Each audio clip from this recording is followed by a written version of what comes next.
नमस्कार, महाराष्ट्रीयन रेसिपी मध्ये आपल्या सर्वांचं पुन्हा एकदा स्वागत आहे। मी महाराष्ट्रीयन रेसिपी मध्ये तुमच्यासाठी नवनवीन आणि सोप्या पद्धतीच्या रेसिपी घेऊन येते। तर आजच्या सोप्या पद्धतीत आपण काहीतरी चटपट बनवणार आहे। संध्याकाळी आपल्याला भूक लागते तर काहीतरी चटपट खाऊशी वाटतं, त्यासाठी मी ही रेसिपी बनवणार आहे। हा उडदाचा पापड घेतलेला आहे, याच्यापासून आपण चटपटी रेसिपी मसाला पापड बनवणार आहोत। तर सर्वात आधी आपल्याला याचे साहित्य बघून घ्यायचे, काय काय साहित्य घेतलेले आहे। मी साहित्यामध्ये इथं टोमॅटो घेतलेला आहे बारीक चिरलेला, कांदा घेतलेला आहे तोही बारीक चिरून घेतलेला आहे, कोथिंबीर बारीक चिरून घेतलेली। मसाल्यामध्ये मी इथं मसाले मिक्स केलेले आहेत। मी इथं चाट मसाला, मॅगी मसाला आणि चटणी ऍड केलेली आहे। मी अशा प्रकारे मी हा मसाला तयार केलेला आहे। बारीक शेव घेतलेली साधी आपली आणि चवीपुरतं मीठ घेतलेलं आहे। तर चला आता आपल्या रेसिपीला आपण सुरुवात करूया। इथं मी आधी तेल तापवायला ठेवून घेतलेलं होतं। तेल जास्त तापवायचं नाही तर पापड हा जळून जाईल।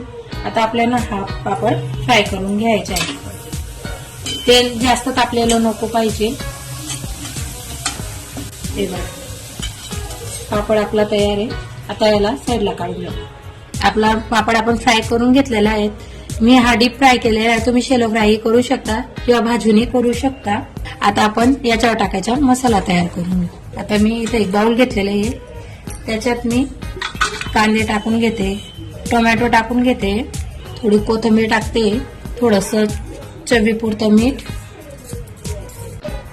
आणि हा मसाला आपण जो तयार केला आहे तो मसाला टाकते मी।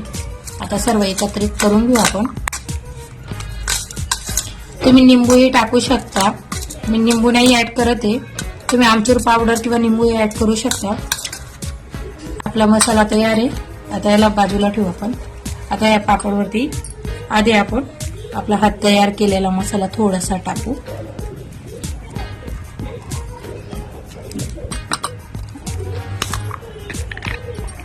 पूर्ण मसाला टाकून घेऊ आपण अशा प्रकारे।